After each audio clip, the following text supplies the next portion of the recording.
This is Research Like a Pro, episode 313, Immigration Records Part 4 after 1906. Welcome to Research Like a Pro, a genealogy podcast about taking your research to the next level, hosted by Nicole Dyer and Diana Elder, accredited genealogist professional.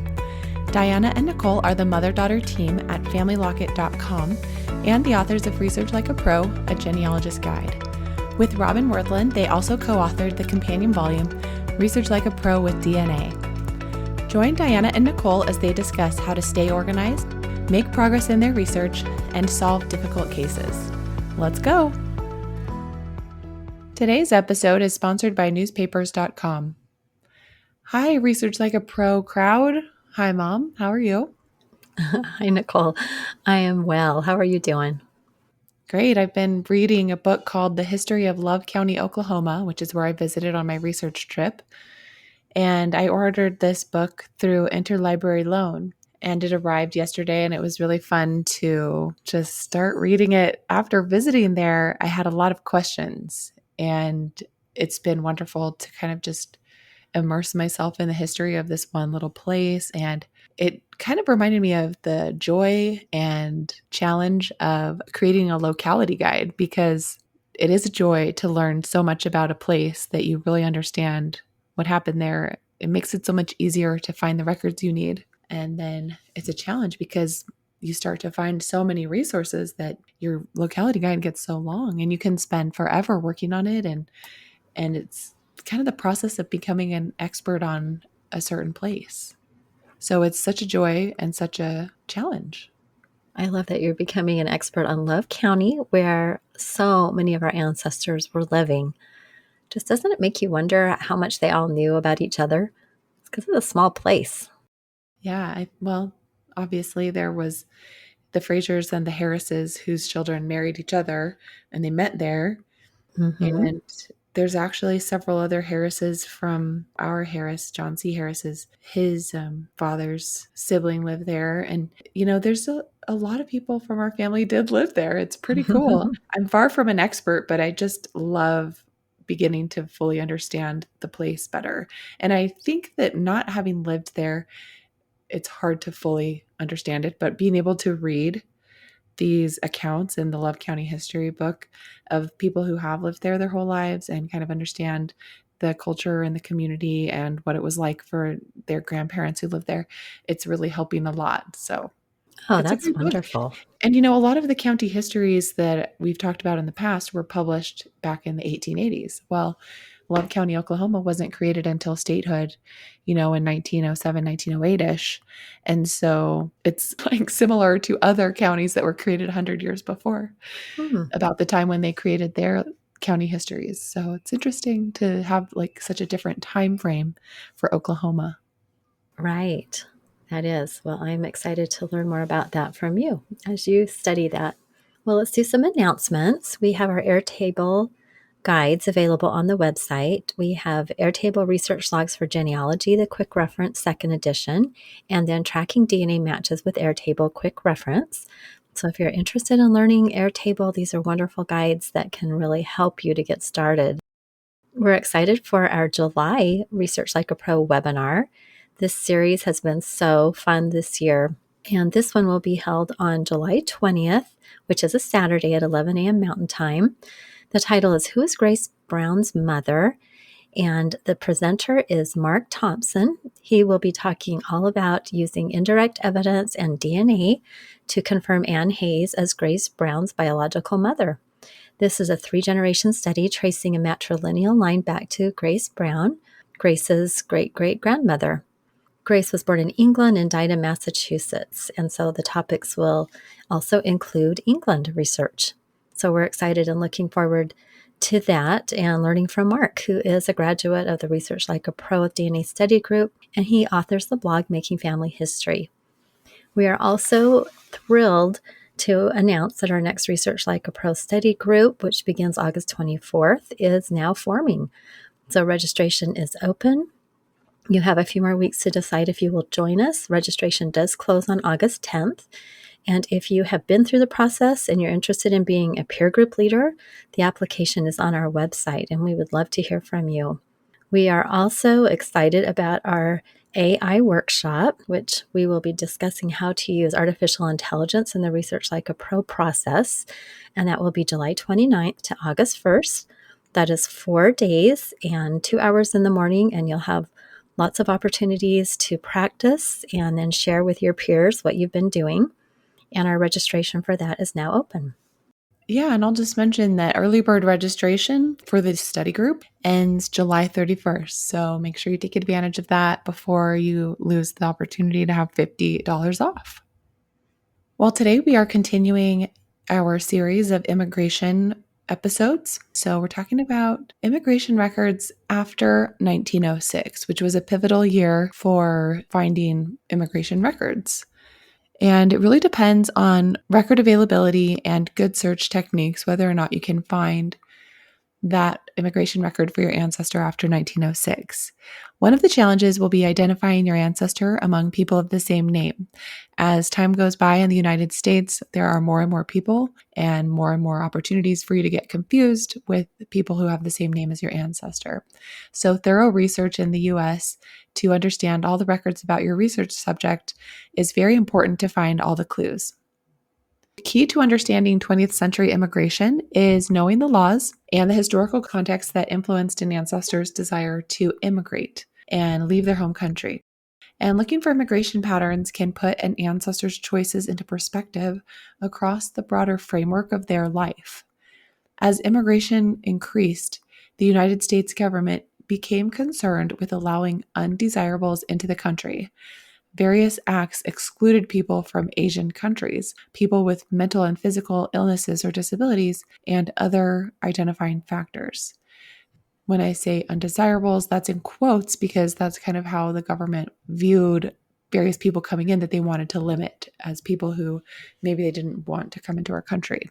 So the acts of immigration throughout this time period were mostly focused on excluding people. Right. So if you're wondering where you can find these laws, the Library of Congress has published them. And they have all the laws, private and public, ever enacted by Congress. And we're going to talk about some of the major laws with far reaching implications. We can't, of course, cover every single one, but we'll give a brief description and just explain a little bit about what it was about and how it would have affected our ancestors. So, if you're researching an ancestor who emigrated and you have a specific date of immigration, go to the appropriate law that was in place at the time that they immigrated to understand more about why they were allowed to enter the U.S. and what challenges they might have had to overcome to enter. So, we'll start with 1906, and this was the establishment of the Bureau of Immigration and Naturalization. So on June 29th, 1906, the United States Congress approved, quote, an act to establish a Bureau of Immigration and Naturalization and to provide for a uniform rule for the naturalization of aliens throughout the United States, end quote. So that's kind of a long title for an act. But it's really important to our research to understand this following statement, that it shall be the duty of the said Bureau to provide for use at the various immigration stations throughout the United States books of record, wherein the commissioners of immigration shall cause a registry to be made in the case of each alien arriving in the United States from and after the passage of this act of the name, age, occupation, personal description, including height, complexion, color of hair and eye, the place of birth, the last residence, the intended place of residence in the United States, and the date of arrival of said alien, and if entered through a port, the name of the vessel in which he comes. So, this is why we are so happy to find an ancestor who immigrates after 1906, because these records are so much better than the ones previous, and it's all because of this act. I love acts like that. In 1917, there was another Immigration Act. Throughout the history of immigration, various acts have excluded certain individuals from entering the United States. So on February 5th, 1917, Congress passed the Immigration Act of 1917, which began by requiring a tax of $8 for every alien. However, children under 16 years of age accompanied by a parent would not be subject to the tax. Section 3 excludes a wide range of people suffering from psychopathic inferiority, alcoholism, tuberculosis, or any other disease. Criminals, vagrants, anarchists, and prostitutes were excluded, as well as immigrants from most Asian countries. Then in 1921, there was the Emergency Quota Act. After World War I, many Europeans wanted to come to the United States. Congress feared the influx of aliens, and in 1921, it passed the Emergency Quota Act for the purpose to limit the immigration of aliens into the United States. This act limited the number of people admitted annually to the U.S. to 3% of the number of foreign-born persons of a specific nationality who were currently residing in the U.S. as determined by the 1910 census. A drop in immigration followed and caused confusion among people who were denied entry after the quota had been filled. Well, in 1924, we have the National Origins Act. And in 1924, Congress wanted to make the 1921 Emergency Quota Act permanent. And this act reduced the quota of immigrants to 2% of the population of a specific nationality per the 1890 census and capped overall immigration to 150,000 people per year. A minimum quota of any nationality was to be 100. To immigrate, a person had to apply for a visa at a U.S. consulate or embassy. An interview would ensue, and the consultant would determine whether the person was allowed to emigrate or was rejected. The immigrants most affected by this new act were those from Southern and Eastern Europe. The act also excluded immigration from any Asian country except the Philippines, which was an American colony at the time. And then we have the 1945 War Brides Act. With the end of World War II, Congress passed the War Brides Act, which took effect on 28 December 1945. This act allowed alien spouses, natural children, and adopted children of members of the U.S. Armed Forces to immigrate outside of their respective nations' quotas. And this allowed Asian Americans who served in the military to bring their wives to the U.S. for the first time. This act expired 3 years later in December of 1948. Oh, wow. Well, that's good, I guess. Okay, let's do this next act in 1948 called the Displaced Persons Act. Following World War II, displaced persons from Europe were granted visas, and asylum seekers of people already in the U.S. were allowed permanent citizenship status. The Displaced Persons Act of 1948 authorized 200,000 displaced persons. A person first had to apply and be investigated by a government agency. Then, if found eligible, would be granted a visa. So, Section 3 says during the 2 fiscal years following the passage of this act, a number of immigration visas not to exceed 202,000 may be issued without regard to quota limitations for those years to eligible displaced persons. Next, we have the 1952 Immigration and Naturalization Act. Congress enacted the Immigration and Naturalization Act in 1952, which removed restrictions based on race. Quotas were still allotted by the nation, with most quotas going to Northern and Western Europeans. The Asian Pacific Triangle restriction capped Asian immigration overall at 2,000. Priority was given to skilled workers and their families. And then in 1965, we have the Immigration and Nationality Act. In 1965, Congress overhauled the immigration system and eliminated the national origin system introduced in 1924. The new law prioritized reunifying families, employment, and refugees. Immigration from each country was capped at 20,000, and for the first time, this included those from the American hemisphere. Unfortunately, the law didn't provide for unskilled workers in areas such as agriculture, resulting in many illegal immigrants from Mexico as they crossed the border to find work. All right, well, we've been through several years really, really quickly, but hopefully it gives everyone listening an idea of the impact of these acts. So you can see how if you have an ancestor who was immigrating or perhaps trying to immigrate during this era, you can find the act that would really have affected them. Well, when we are doing our research and we're trying to learn about our ancestors' immigration, we really have to look at clues from the U.S. records and establish their identity. The records began being created when they left their home country and arrived in the U.S. Whether they settled permanently in the US or traveled back and forth, like many people did, they could be named in family sources, county histories, vital records, naturalization records, military records, passports, voting records, ethnic church records, newspapers, census records, and land records. So many different places where we could find information. And each one of those could give us some clues about the home country, perhaps the ship's name, the date of immigration, and family relationships. We are looking for a body of evidence to uniquely identify our ancestors among people of the same name, similar identities. And immigration records are one piece of that, but we have to use them with other records because there are so many people immigrating to the US in this era. We may think that we have a really unusual surname until we look at that country, that village, that place, and then everybody has the same surname. So it's really important that we look at names, ages, occupations to try to uniquely identify our ancestor. Absolutely. That's such good advice. Well, if the ancestor was alive during the 1900 to 1940 US federal censuses, it's important to look at their immigration information noted on those schedules.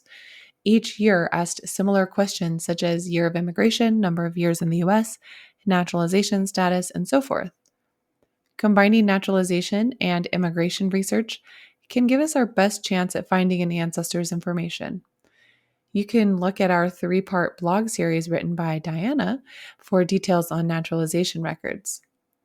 Okay, let's break it down by year. So the 1900 federal census asks for year of immigration to the US, number of years in the US, whether still an alien, having applied for citizenship, or naturalized.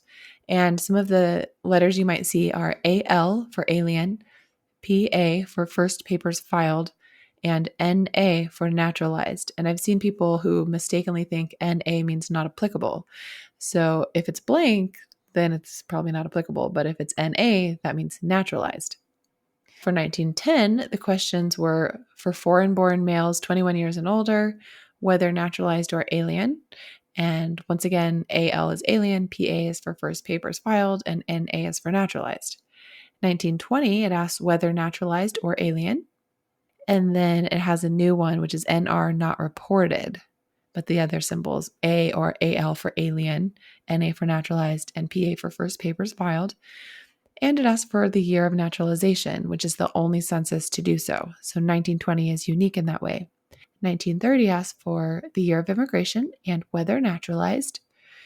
And 1940 asks for birthplace, citizenship if foreign born, where NA is naturalized, PA is having first papers, AL is alien, CIT is American citizen born abroad. Well, what's interesting about all of this census information is that sometimes it doesn't correlate with other census records or other records outside of the census record group. And this is because the informant was not always the immigrant, but it could have been another household member who just didn't know the information or maybe just guessed, oh, yeah, mom immigrated about 1908. While using what is available, we can get a rough estimate of an ancestor's timeline and approximate date of immigration, or at least a date range. Well, what kind of records do we need to look at? Well, we all might think that ship passenger manifests are the main record to search, but in reality, there were many types of records created.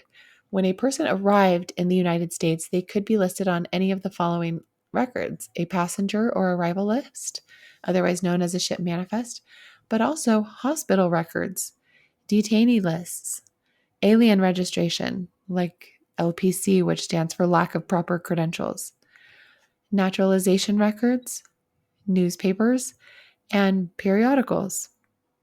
Records were also created when a person left their home country, so don't forget about that avenue. These can include the sale of their property, permits to emigrate, and those are from Germany, indentures, work permits, travel documents, emigrant lists, church records, and more. There are additional record types such as border crossings between the US and Canada or the US and Mexico, passport applications, and crew lists. I've seen passport applications for ancestors, and they're really interesting and often include photos. Oh, they are. They're wonderful. There's so many records.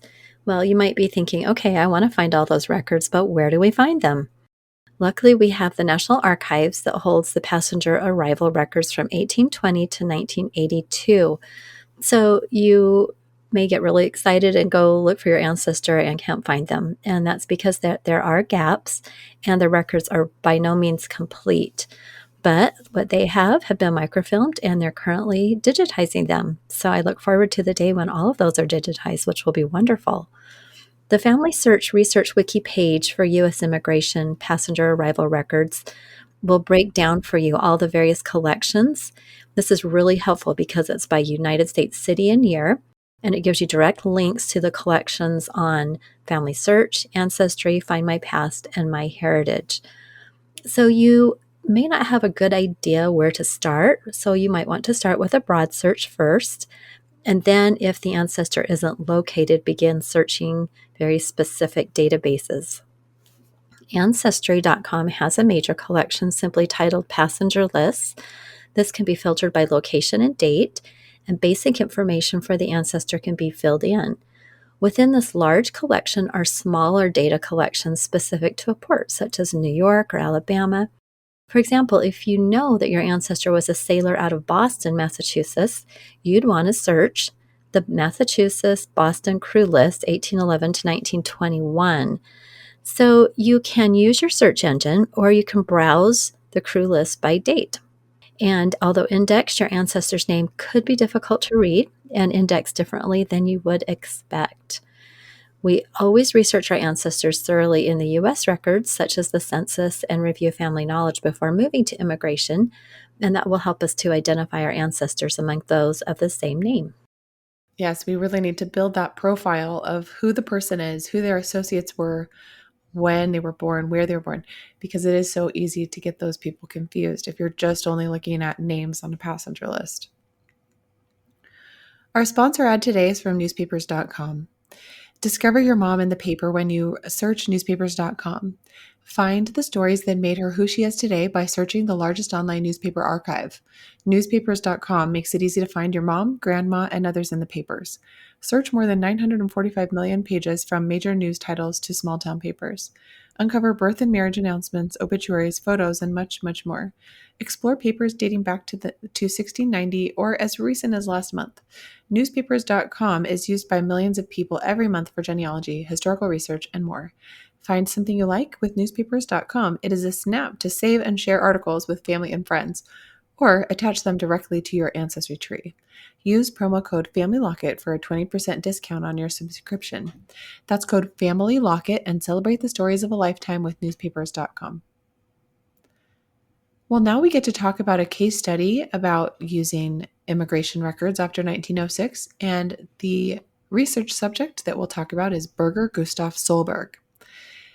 Birger Gustaf Soelberg was an elusive individual who was born in Sweden on the 31st of May, 1895, to Jan Fredrik Soelberg, 1855 to 1921, and Anna Petersdotter, 1861 to 1941. His family knew only that he immigrated to the United States in the 1920s. A family story says that he sent a letter asking his family to send some money so that he could buy a ticket and come home to Sweden. Instead of sending money, they sent a ticket, but the ticket was returned to them and no trace was found of Birger. Another family story tells of his mother looking for him until she died, even enlisting the help of the Red Cross organization. The family notes that Birger Soelberg was declared dead in Swedish death records. Wow, this is such a sad story that his family couldn't find him. Well, careful research in city directories and immigration records determined more about Birger's actions and provided a new place for research. Fitting with the story that Birger emigrated to the United States in 1920 was a passenger list that was found, dated March 16th, 1920. As a 24-year-old single male, he named his father as Jan Soelberg of Forshaga, positively identifying himself as the research subject. His age of 24 was also correct. He would turn 25 in May of 1920. So all the information compared in this record to the known information correlates and agrees. The complete record gives the information dictated by the 1906 Act. The SS Stockholm, passengers sailing from Gothenburg March 3, 1920, arrived March 16th, 1920. Birger Soelberg, age 24, male, single, iron worker, can read Swedish, can write. Last permanent residence, Forshaga. Father, Jan Soelberg of Forshaga. Final destination, Massachusetts, Worcester. Does not have a ticket to final destination. Passage paid by self, in possession of $100, not been in the U.S. before, going to stay with a relative, Uncle Carl Holt, 5 Karlstad Street, Worcester, Massachusetts. Intends to return to Sweden in 2 years. Does not intend to become a U.S. citizen. 5 feet 7 inches, fair blonde hair, and blue eyes. And that's what you would probably expect for someone from Sweden. So we can see that because of that 1906 Act, there is a lot of information on people coming into the United States. And we have so much identifying information here. So some really important evidence linking Birger to city directory records of Worcester, Massachusetts is that statement of his final destination as Worcester, Massachusetts, and that he was going to stay with his uncle Carl Holt of 5 Karlstadt Street, Worcester, Massachusetts. And Birger gave a clue to his future intentions in his declaration that he was going to return to Sweden in 2 years and not become a U.S. citizen. So Birger did make his way to Worcester by 1921. The city directory reveals his residence as 22 Lincoln, and he probably resided in Worcester just for the 2 years that he designated on that ship's passenger list, because the Worcester city directories of 1921 and 22 show him there, and he's still boarding at 22 Lincoln, and he is a laborer. So in trying to figure out what he was doing there in Worcester, we looked at a map published by the Richards Map Company in 1922, and it's one of those great maps that shows you streets, parks, businesses, and homes, and even has the names of the owners. So the exact place where he was living has J. Gustafsson as a probable owner of the building. So it sounds like maybe it was a fellow Swede.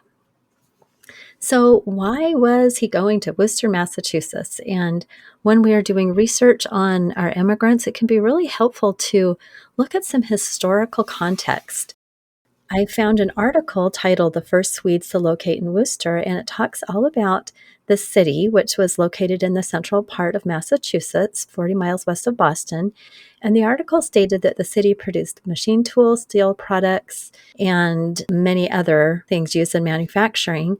And it added that in Worcester in 1953, it had the second largest Swedish population in New England, with the greater Boston area having the largest. So this really helps us to understand the pull of this area for Birger.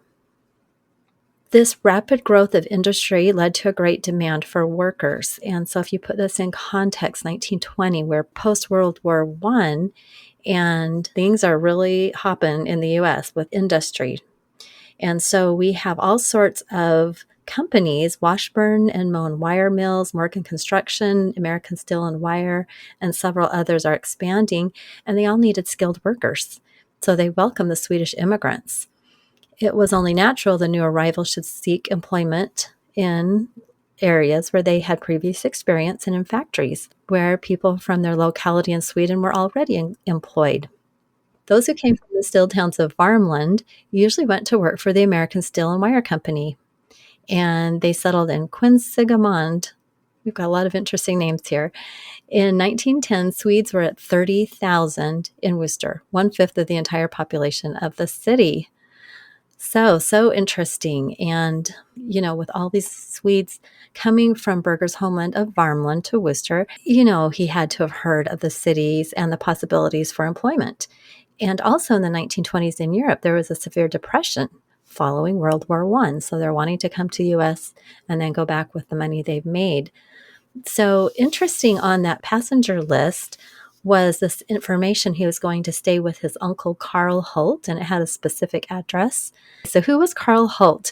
The 1919 Worcester City Directory does list a Carl Holt at 5 Karlstad, and this shows that he wasn't fictional. Perhaps Birger had obtained that information about his name and address before his voyage. Could Carl Holt been a con man who had promised the young man a get-rich-quick scheme? Or did Carl Holt sell or send Birger his ticket? We don't know exactly, but there was some connection here. Maybe this was the only person with an address in the U.S. that Birger knew. But research found that he really was not a real uncle. So how he got the name and address is really unknown at this point. Well, another explanation involves the United States immigration laws of the time.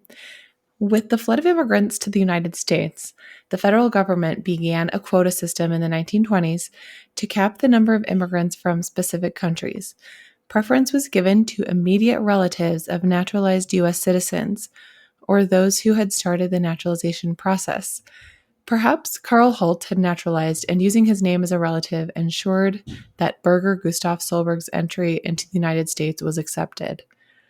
Based on the evidence of the 1921 and 1922 city directories of Worcester, Birger likely resided in the United States for only 2 years before signing on as a seaman on the Danish steamer SS United States on July 4th, 1923.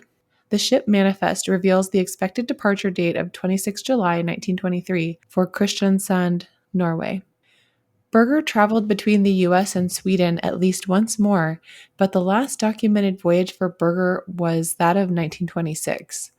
Two Swedish records suggest a permanent emigration in 1926.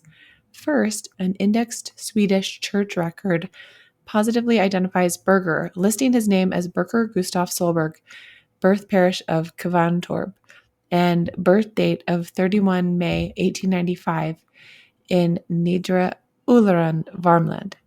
His parents are listed as Jan Fredrik Soelberg and Anna Petersdottir.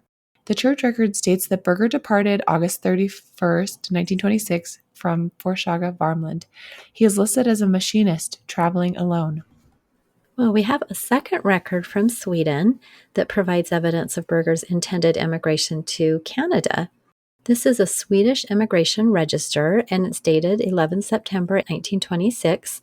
It lists Birger Gustaf Soelberg's birth as 31 May 1895, so that correlates. It gives his age as 31, and his birthplace is North Ullerud, Forshaga, Varmlands. His destination is noted as Montreal, Quebec, Canada, and he's to travel on the Bergensfjord first to Oslo, Norway, then to Halifax, Nova Scotia. So this is an example of one of those immigration registers from the home country that can really help us to correlate. Upon arriving in Canada, Birger completed another form with the following information: that his name was Birger G. Soelberg. He was 31 years old, born in Sweden, North Ullerud, and he was Swedish. He's not in Canada before. He intends to reside in Canada permanently, and he can read Swedish. He paid his own passage. He's a general laborer in Sweden, and he plans to farm in Canada.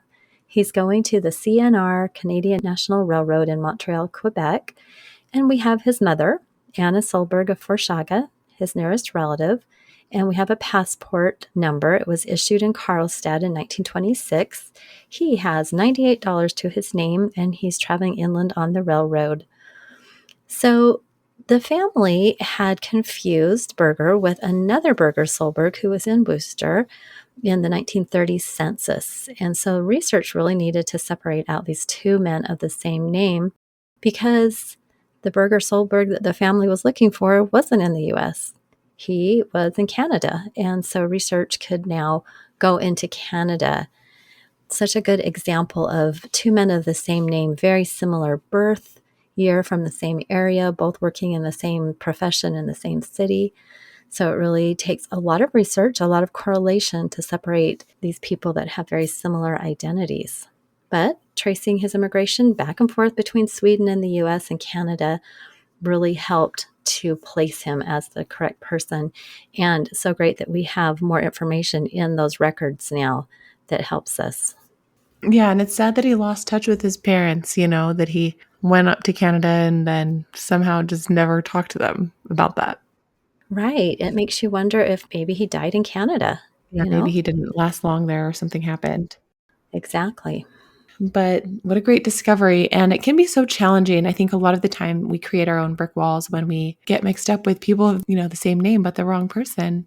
That happened to me early on with one of our ancestors just following the wrong Welch line into the wrong place in South Carolina. So it's easy to do. And And sometimes it's hard to even realize that you've done it. But careful research, like you said, can really help us find all the clues that help us find their true location and identity. Right. You have to do good, thorough research. You can't just take for granted, the 2 or 3 records you might have, especially if there are any red flags, some things that seem conflicting or don't quite add up. That's time to dig in and see if you can find more. And of course, sometimes there are just going to be those conflicts, and we have no idea why perhaps Birger lied about his Uncle Carl. But we can try to understand the context, and knowing the laws and explaining how they were getting pretty picky about who they were letting into the country helps you to understand that. That's a really great tip. Well, thanks everyone for listening. We hope that if you have ancestors or people you're researching who immigrated at this time, that you'll be able to use some of these laws and historical context and this case study to help you broaden your research and find the records that you need. All right. Thanks everyone for listening, and we'll talk to you next time. Bye. Bye. Thank you for listening. We hope that something you heard today will help you make progress in your research. If you want to learn more, purchase our books, Research Like a Pro and Research Like a Pro with DNA on Amazon.com and other booksellers. You can also register for our online courses or study groups of the same names. Learn more at familylocket.com/services. To share your progress and ask questions, join our private Facebook group by sending us your book receipt or joining our courses. To get updates in your email inbox each Monday, subscribe to our newsletter at familylocket.com/newsletter. Please subscribe, rate, and review our podcast. We read each review and are so thankful for them. We hope you'll start now to research like a pro.